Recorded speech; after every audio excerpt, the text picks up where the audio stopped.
Bonjour tout le monde, je m'appelle Alan. L'article que je vais vous lire aujourd'hui est d'un frère nommé Qiu Cheng. Il a 71 ans cette année. Ayant reçu l'œuvre de Dieu Tout-Puissant, dans les derniers jours, il a été hôte pendant des années. Par la suite, certaines personnes qui l'avaient hébergé ont été arrêtées par la police. Face à cette terrible situation, il a eu un moment de lâcheté et a fait quelque chose qu'il allait regretter durant le restant de ses jours. Qu'a-t-il traversé exactement au cours de cette période? Écoutons ce qu'il a vécu. Cet article est intitulé « Une douleur inévitable ». À 47 ans, ma vue a commencé à se dégrader rapidement. Le médecin m'a dit que je risquais de perdre progressivement la vue. Il fallait donc que je reste chez moi pour me reposer. Mon avenir m'a alors paru morne, comme si la lumière allait disparaître de ma vie. J'en ai eu le cœur brisé. En 2007, j'ai reçu l'œuvre de Dieu Tout-Puissant dans les derniers jours. Et rapidement, ma vision s'est améliorée.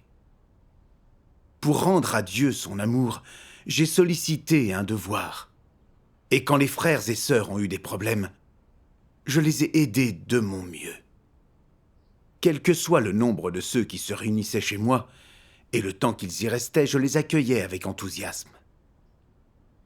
Ma maison étant assez petite, il n'y avait pas toujours assez de lits pour les accueillir, alors je dormais sur le canapé ou au sol. Je pensais qu'en faisant mon devoir ainsi, je me montrais loyal envers Dieu. Mais par la suite, grâce à la révélation des faits, j'ai vu que j'étais extrêmement égoïste et que je n'avais pas de loyauté dans mon devoir. Il en est résulté une douleur inévitable dans mon cœur. En 2014, la police a arrêté une dirigeante d'église que j'avais hébergée. Et comme elle venait de chez nous, ma femme et moi avons tout de suite quitté la maison pour notre sécurité. On était au début du printemps et il faisait très froid. Nous ne savions pas où aller. Et dans mon tourment, j'ai pensé... Nous avons déjà plus de 60 ans. Ma femme souffre de syringomyélie congénitale et est particulièrement fragile. Où pouvons-nous aller? Une sœur nous a aidés à trouver un endroit où séjourner un moment. J'ai alors appris que 2 autres sœurs que j'avais hébergées avaient été arrêtées. En apprenant que nos frères et sœurs étaient arrêtés les uns après les autres, j'ai eu très peur et j'ai vécu chaque jour sur des charbons ardents, craignant que la police surgisse à tout moment. Je me suis procuré des bains de pieds et du matériel de massage en guise de couverture, et j'ai continué à accueillir les autres. Puis en 2017, une sœur a dit que le fils de ses hôtes était revenu. C'était un non-croyant, opposé à la foi de sa mère, donc la sœur a été obligée de partir. Ma femme et moi, la voyant en difficulté, l'avons accueillie. Peu de temps après, nous avons appris que le PCC préparait des rafles massives, destinées à enquêter sur les locataires. Je me suis inquiété. Nous sommes locataires. Que vais-je dire si la police nous inspecte avec cette sœur ici? Elle accomplit un devoir important. Si elle est arrêtée, nous serons à coup sûr impliqués. Mon épouse est fragile.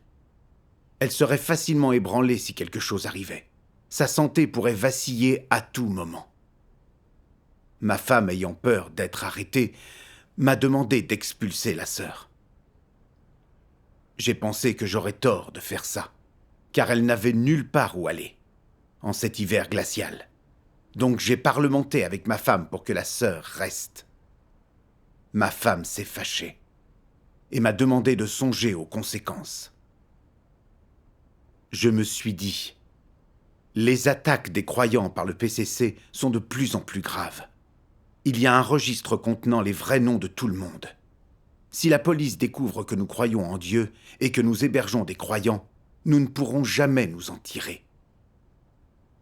Nos retraites seront supprimées et nos biens saisis. Nous avons travaillé dur toute notre vie pour ça. Si on nous le prend, de quoi pourrons-nous vivre? Et ce n'est pas tout. Ça pourrait aussi compromettre l'avenir de nos enfants. Nous avons déjà plus de 60 ans et sommes en mauvaise santé. Si on nous emprisonne, supporterons-nous d'être torturés par la police? Et si nous craquons et devenons des Judas, nous perdrons notre destination. Alors toutes nos années de foi n'auront-elles pas été vaines?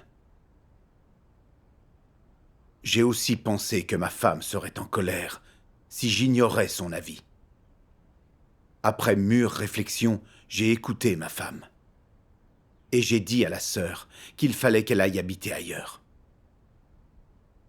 1 mois plus tard, elle n'était toujours pas partie. J'avais peur qu'il se passe quelque chose d'un jour à l'autre. Alors je lui demandais souvent si elle avait trouvé où habiter et quand elle allait partir. Autant dire que je la mettais à la porte. Mais ce faisant, je me sentais vraiment coupable.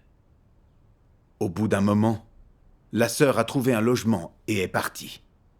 Mais je n'avais pas réfléchi sur moi-même dans toute cette affaire. Au Nouvel An chinois en 2018, sœur Lilan nous a dit que sa maison était surveillée et a demandé si elle pouvait rester chez nous pendant quelques jours jusqu'à ce qu'elle trouve où vivre. Je n'y ai pas trop réfléchi à l'époque. J'ai juste voulu l'aider à s'installer quelque part. Une fois installée, cette sœur est souvent allée à des réunions. J'en avais l'estomac retourné.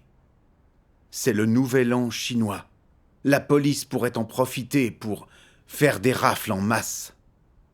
Si la sœur est arrêtée, on ne pourra pas s'échapper, et nos proches seront aussi impliqués. Je me disais que plus la sœur resterait longtemps chez nous, plus grand serait le danger. J'ai songé à ma propre sécurité et à l'avenir de mes enfants, et essayé de trouver des prétextes pour faire partir rapidement la sœur. Plus tard, j'ai pensé que puisque Lilan allait sans cesse à des réunions, elle pouvait bien vivre là où les réunions avaient lieu. J'ai parlé à la sœur de cette idée. Et elle n'a pas eu d'autre choix que de partir, l'air gêné. Après ça, je n'ai plus hébergé personne et j'ai seulement fait d'autres devoirs. Au printemps 2021, un dirigeant est venu me parler en me demandant si je pouvais héberger 3 frères un moment. Alors que j'allais accepter, ma femme a demandé « Pouvons-nous nous décider demain ?» Après son départ, ma femme m'a dit « Ils disent que c'est temporaire, mais s'ils restent longtemps finalement et sont arrêtés, il faut qu'on trouve une raison pour refuser. On pourrait dire qu'une dirigeante que l'on hébergeait a peut-être été arrêtée, que notre maison n'est pas sûre et qu'on ne peut plus héberger. » Comme cet hébergement me mettait mal à l'aise, nous avons refusé. Étonnamment, avant même que j'aie pu refuser, le dirigeant m'a dit « Ses frères ont déjà trouvé un endroit où loger. La dirigeante qui était venue séjourner chez vous a été arrêtée. Donc votre logement n'est pas sûr. Vous devriez suspendre vos devoirs tous les deux. » Mon cœur s'est emballé. J'ai compris que c'était la colère de Dieu qui s'abattait sur moi. Dieu examine les profondeurs de nos cœurs. Je n'avais pas dit que je n'hébergeais pas ses frères, mais je l'avais pensé. J'avais refusé mon devoir. J'avais indirectement chassé mes frères et sœurs. Cette attitude vis-à-vis de mon devoir avait-elle causé la colère de Dieu et fait qu'il avait arrangé cette situation pour arrêter mon devoir? Je me suis soudain senti profondément ébranlé et vide, comme si j'étais tombé dans les ténèbres et que j'étais puni. Alors j'ai prié Dieu. Ô Dieu, l'arrêt de mon devoir aujourd'hui n'est pas dû au hasard. Ce doit être ta volonté. Éclaire-moi et guide-moi afin que j'en tire des leçons. Plus tard, j'ai lu cette parole de Dieu. Vous m'avez exclu pour le bien de vos enfants ou de votre mari, ou encore pour vous protéger vous-même. Au lieu de vous soucier de moi, vous vous souciez de votre famille, de vos enfants, de votre statut, de votre avenir et de votre propre satisfaction. Quand avez-vous jamais pensé à moi dans vos paroles ou dans vos agissements? Quand il fait froid, vos pensées se tournent vers vos enfants, votre mari, votre femme ou vos parents. Quand il fait chaud, je ne suis pas non plus dans vos pensées. Lorsque tu fais ton devoir, tu penses à tes propres intérêts, à ta propre sécurité, aux membres de ta famille. Qu'as-tu jamais fait pour moi? Quand as-tu jamais pensé à moi? Quand t'es-tu jamais consacré, quoi qu'il t'en coûte, à moi et à mon œuvre? Où est la preuve de ta compatibilité avec moi? Où est la réalité de ta fidélité envers moi? Où est la réalité de ton obéissance envers moi? À quel moment n'as-tu pas eu l'intention de recevoir mes bénédictions? Vous me décevez et me trompez. Vous jouez avec la vérité, dissimulez son existence et trahissez son essence. Que vous attend-il à l'avenir quand vous vous placez dans une telle inimitié envers moi? Vous poursuivez simplement la compatibilité avec un Dieu vague et cherchez simplement une vague croyance. Pourtant, vous n'êtes pas compatible avec Christ. Votre malfaisance ne vous vaudra-t-elle pas le même châtiment que celui qui est réservé aux mauvais? Cette parole de Dieu a révélé mon état. Depuis que les gens que j'hébergeais étaient arrêtés, je vivais dans un état de peur. Afin de me protéger, j'avais trouvé des excuses pour mettre ces sœurs à la porte. Et quand le dirigeant m'avait demandé d'héberger 3 frères, je n'avais pas été d'accord, et j'avais inventé un mensonge pour refuser. En y repensant, je me suis demandé si j'étais vraiment croyant. Alors que les autres étaient en danger, je n'avais pensé qu'à mes intérêts, à ma sécurité et à les mettre à la porte. J'étais dépourvu d'humanité, égoïste et méprisable. Je prenais soin de mes enfants et je faisais preuve d'une grande considération pour eux, craignant qu'ils souffrent. Quel que soit le danger, j'étais prêt à tout assumer pour protéger mes enfants. Pourtant, je traitais mes frères et sœurs avec une telle froideur. Quand j'y pensais, je me trouvais inhumain.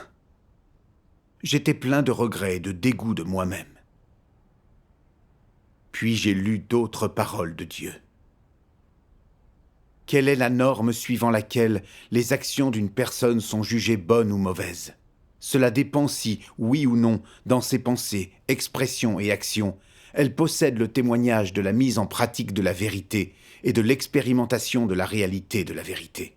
Si tu n'as pas cette réalité ou ne vis pas cela, alors sans aucun doute tu es un malfaiteur. Comment Dieu considère-t-il les malfaiteurs? Tes pensées et tes actes extérieurs ne rendent pas témoignage à Dieu, et ils ne font pas honte à Satan, et ne le vainquent pas. Ils font honte à Dieu et sont pleins de signes qui font honte à Dieu. Tu ne témoignes pas de Dieu. Tu ne te dépenses pas pour Dieu et tu n'assumes pas tes responsabilités ni tes obligations envers Dieu. Tu agis pour ton propre compte. Que signifie réellement pour ton propre compte? Pour être exact, cela signifie pour le compte de Satan. C'est pourquoi à la fin, Dieu dira « Retirez-vous de moi, vous qui commettez l'iniquité ». À ses yeux, tu n'as pas accompli de bonnes actions. Par ton comportement, tu as sombré dans le mal. Non seulement ton comportement ne rencontrera pas l'approbation de Dieu, mais il sera condamné. Que cherche à gagner quelqu'un qui a une telle croyance en Dieu? Une telle croyance ne finirait-elle pas par aboutir à rien? Pour tous ceux qui remplissent leur devoir, quelle que soit leur compréhension profonde ou superficielle de la vérité, La manière la plus simple de pratiquer pour entrer dans la réalité de la vérité est de penser aux intérêts de la maison de Dieu en tout, et d'abandonner les désirs égoïstes, les intentions personnelles, les motivations, la fierté et le statut. Fais passer les intérêts de la maison de Dieu en premier. C'est bien le moins que l'on doive faire. Si quelqu'un qui accomplit son devoir ne peut même pas en faire autant, alors comment peut-on dire de lui qu'il accomplit son devoir ? Cela n'est pas accomplir son devoir. Dieu juge si une personne est bonne ou mauvaise, en se demandant si ses intentions, ses pensées, ses actes et sa conduite sont ou non conformes à la vérité. J'ai réfléchi à mes actes. Qu'il se soit agi de mes pensées ou alors de mes actes, tout avait été dans mon intérêt, sans tenir compte de la volonté de Dieu. Le grand dragon rouge chassait et persécutait les croyants parce qu'ils prêchaient l'Évangile. Ils étaient en fuite et sans domicile. Et s'ils n'avaient pas de logement, ils ne pouvaient pas faire leur devoir en toute sécurité. Mais j'avais eu peur de risquer ma peau pour eux, et j'avais voulu me débarrasser d'eux, ce qui n'avait fait qu'aggraver leur situation. J'avais été égoïste, malveillant et inhumain. Si j'avais eu la moindre humanité, ou un cœur craignant Dieu, j'aurais tenu compte de la volonté de Dieu et me serais soucié de la sécurité des autres. J'aurais cherché des solutions pour les héberger et les protéger. Le Seigneur Jésus a dit : « Je vous le dis en vérité, toutes les fois que vous avez fait ces choses à l'un de ces plus petits de mes frères, c'est à moi que vous les avez faites. » Dans une situation terrible, j'avais refusé d'héberger mes frères et sœurs qui étaient traqués et persécutés. Ces actes étaient liés à mon attitude envers Dieu. J'étais complètement dépourvu d'humanité. Si on m'avait demandé d'héberger Christ, je me serais conduit de la même façon. Lorsque j'ai repensé à la façon dont j'avais chassé mes frères et sœurs, je me suis inquiété comme si j'avais causé un grand désastre. Et j'étais dans un état de douleur et de tourment. Alors j'ai prié Dieu. Ô Dieu, j'ai manqué d'humanité. J'ai été approvisionné et abreuvé par tes paroles, mais j'ai ignoré ta volonté. J'ai été incapable d'héberger mes frères et sœurs au cours de leur tribulation, et j'ai trouvé des prétextes pour les chasser. Mes actes et ma conduite sont dégoûtants et odieux à tes yeux. Si je suis tombé dans les ténèbres et la douleur, je ne peux m'en prendre qu'à moi-même, et cela révèle pleinement ta justice. Je te remercie et te loue. Ô Dieu, si j'ai encore la possibilité d'être hôte, je me repentirai à coup sûr devant toi. Je m'amenderai et j'accomplirai bien mon devoir. Un peu plus tard, je suis allé accomplir un devoir ailleurs. J'ai été vraiment reconnaissant à Dieu et j'ai chéri cette opportunité. Peu après, ma femme est tombée gravement malade et est décédée. Avant de mourir, elle m'a adressé ces paroles. « Si je ne peux pas aller faire mon devoir demain, il faut que tu accomplisses bien le tien. » Ces dernières paroles étaient teintées de regret, et je n'ai pas pu m'empêcher d'y réfléchir.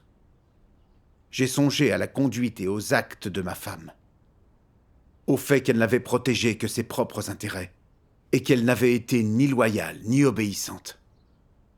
Elle avait lâchement refusé d'héberger des frères et sœurs. Elle m'avait même poussé et obligé à les chasser de chez nous. C'était de la malfaisance.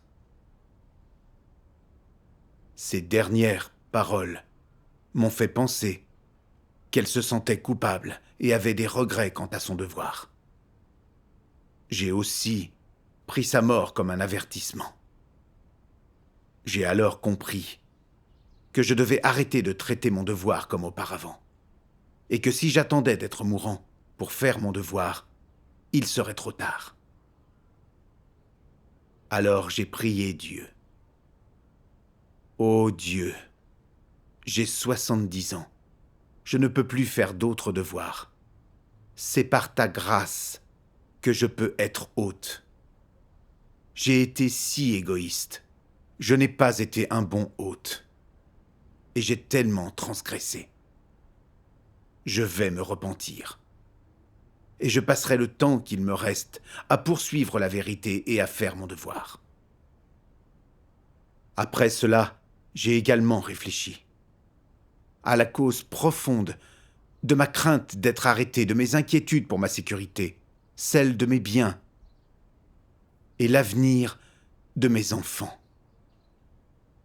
Plus tard, j'ai lu cette parole de Dieu. En se protégeant, les antéchrists ignorent souvent la sécurité des frères et sœurs. Ils ont la foi à ce sujet et s'en remettent entièrement à Dieu.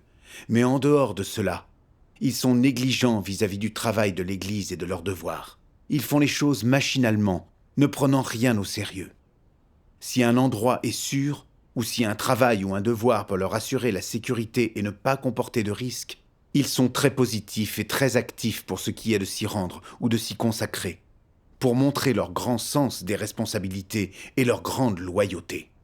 Mais si un travail comporte des risques et est susceptible de mal tourner, d'avoir pour conséquence que son exécutant sera repéré par le grand dragon rouge, il cherche des excuses pour s'en décharger sur quelqu'un d'autre, et trouve ainsi une occasion d'y échapper. Dès qu'il y a danger, ou dès qu'il y a un risque de danger, ils réfléchissent aux moyens de s'y soustraire et d'abandonner leurs devoirs, sans se soucier des frères et sœurs. Ils ne pensent qu'à se mettre à l'abri du danger. Ils peuvent déjà y être préparés dans l'âme. Dès qu'un danger apparaît, ils abandonnent immédiatement le travail qu'ils étaient en train de faire, sans se soucier de la façon dont se déroule le travail de l'Église, ni de la perte que cela peut occasionner aux intérêts de la maison de Dieu, ni de la sécurité des frères et sœurs. Ce qui compte pour eux, c'est de fuir. Ils ont même un as dans leur manche, un plan pour se protéger. Dès qu'ils sont en danger ou qu'ils sont arrêtés, ils disent tout ce qu'ils savent, se disculpent et se dégagent de toute responsabilité. Ils sont alors en sécurité, non? Ils ont même un plan pour cela. Ces gens ne veulent pas subir de persécutions pour avoir cru en Dieu. Ils ont peur d'être arrêtés, torturés et condamnés. Le fait est qu'ils ont depuis longtemps succombé à Satan. Ils sont terrifiés par le pouvoir du régime satanique et encore plus effrayés par des choses telles que la torture et les interrogatoires sévères qui leur sont infligés. Par conséquent, avec les antéchrists, si tout se passe bien et qu'il n'y a aucune menace pour leur sécurité, que celle-ci n'est pas en jeu et qu'aucun danger n'est possible, ils peuvent offrir leur zèle et leur loyauté, et même leurs atouts. Mais si les circonstances sont défavorables et qu'ils peuvent être arrêtés à tout moment pour avoir cru en Dieu et accompli leur devoir, et que leur croyance en Dieu peut avoir pour conséquence qu'ils soient renvoyés de leur poste officiel ou abandonnés par leurs proches, alors ils seront exceptionnellement prudents, ne prêcheront pas l'Évangile, ne porteront pas témoignage à Dieu et n'accompliront pas leur devoir. Lorsqu'il y a le moindre risque de problème, ils deviennent craintifs. Au plus léger signe de difficulté, ils souhaitent immédiatement rendre à l'Église leur livre de parole de Dieu et tout ce qui concerne la croyance en Dieu, afin de rester en sécurité et d'en sortir sains et saufs. De telles personnes ne sont-elles pas dangereuses ? Si elles étaient arrêtées, ne deviendraient-elles pas des Judas ? Un antéchrist est si dangereux qu'il peut devenir un Judas à tout moment. Il y a toujours la possibilité qu'il tourne le dos à Dieu. De plus, il est égoïste et méchant à l'extrême. C'est déterminé par la nature et l'essence d'un antéchrist. Dieu dissèque les antéchrists qui peuvent faire des sacrifices, souffrir et payer un prix en l'absence de danger. En apparence, ils sont dévoués à leur devoir. Mais dès qu'ils sont face à un danger, ils reculent. Trouvent des excuses et des prétextes pour échapper à leur devoir. N'ont aucune considération pour le travail de l'Église, ni pour la sécurité des autres. Et ne pensent qu'à eux-mêmes. Ils sont vraiment égoïstes. En comparant à cela mes actes et ma conduite, mon tempérament n'avait-il pas été celui d'un antéchrist ? Quand j'avais commencé à croire, j'avais gagné une grâce abondante grâce à Dieu. Mon incurable maladie des yeux avait régressé. Et je m'étais donc dépensé avec joie pour héberger les autres. Mais après m'être aperçu que ceux que je logeais avaient été arrêtés et que je pouvais être impliqué, que ma sécurité et mes intérêts personnels pouvaient être en danger, je n'avais plus voulu continuer à être hôte. Et j'avais même trouvé des excuses pour les chasser, sans aucune considération pour leur sécurité. J'ai vu que j'avais été égoïste, méprisable et inhumain. J'ai songé au piège tendu par le PCC, à la manière dont il rusait pour arrêter les croyants, essayant en vain de démolir l'œuvre de Dieu et d'arrêter ses élus. Beaucoup avaient été capturés et étaient sans abri, dans ces circonstances cruelles et terribles. Dieu ne voulait pas voir cela. Et dans une telle situation, il était nécessaire de tenir compte de sa volonté et de prendre le risque d'héberger ses frères et sœurs. Voilà de bonnes actions, et Dieu s'en souviendra. Comme j'avais peur d'être arrêté, je n'agissais pas en hôte. Je ne tenais pas compte de la volonté de Dieu, et j'étais dépourvu de conscience et de raison. J'ai davantage réfléchi et me suis rendu compte que je craignais l'arrestation et la mort, parce que j'estimais trop ma vie. Le Seigneur Jésus a dit : « Car celui qui voudra sauver sa vie la perdra, mais celui qui la perdra à cause de moi la trouvera. » Ces paroles du Seigneur m'ont montré qu'en fait notre vie terrestre était éphémère et que la vraie vie était éternelle. Pierre avait été crucifié la tête en bas pour Dieu. Il avait peut-être perdu sa vie terrestre, mais il avait gagné la vie éternelle. Les gens qui avaient été arrêtés avaient peut-être été torturés, frappés ou même tués. Mais ils avaient gardé leur foi et gagné les louanges de Dieu. Cette façon de vivre est la seule qui ait du sens et de la valeur. À cette pensée, j'ai gagné en foi et en force, et je ne me suis plus senti apeuré. Un jour, fin décembre, un frère est soudain venu me dire que l'endroit où lui et un autre frère vivaient n'était plus sûr, et il m'a demandé s'il pouvait rester un moment chez moi.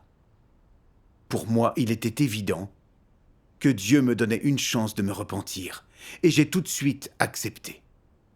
Je leur ai aussi fourni des produits de première nécessité. Les arrestations par le PCC sont devenues encore plus terribles, et j'ai entendu dire sans cesse que des frères et sœurs étaient arrêtés. Les 2 frères habitaient encore chez moi.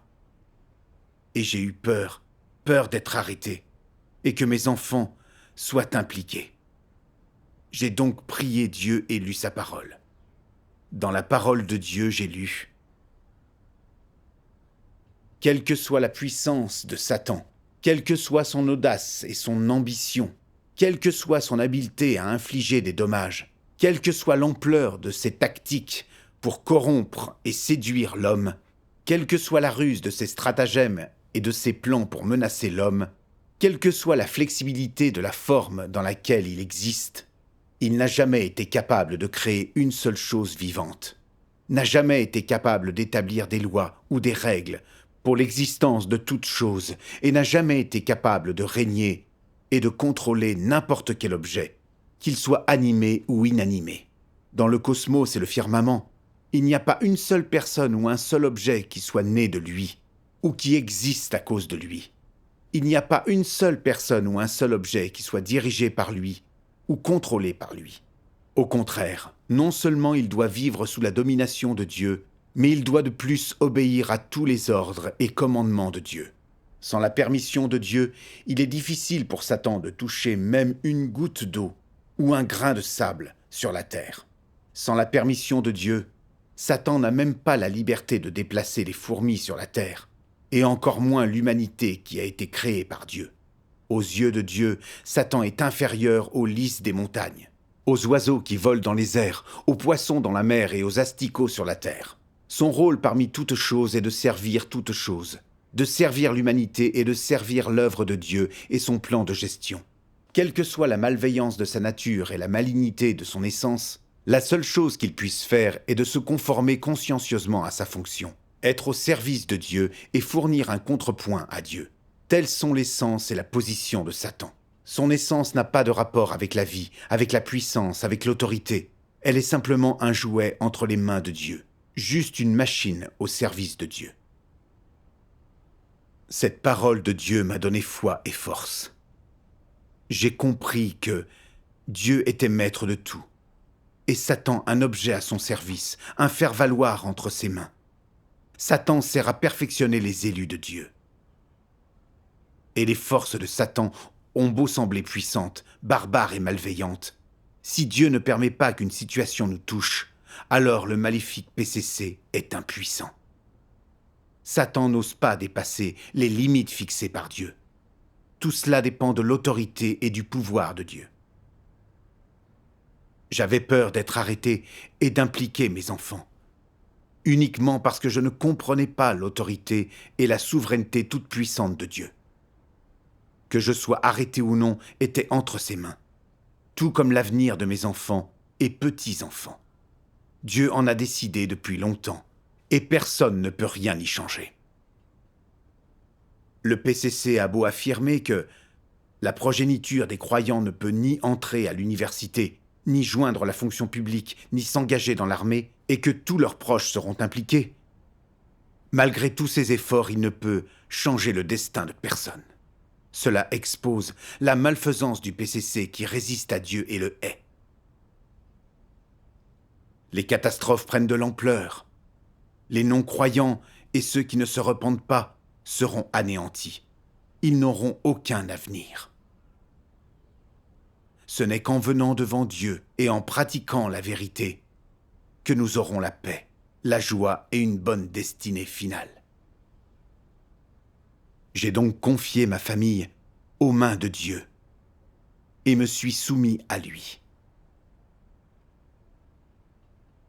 Quand je repense à ceux que je n'ai pas voulu héberger, c'est une tache indélébile sur ma vie de croyant et une marque de honte. Je ne peux plus blesser Dieu.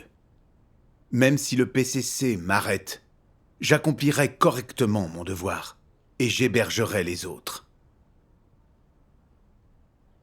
Aujourd'hui, je poursuis encore mon devoir d'hôte et je ne me contente plus de faire les choses comme avant.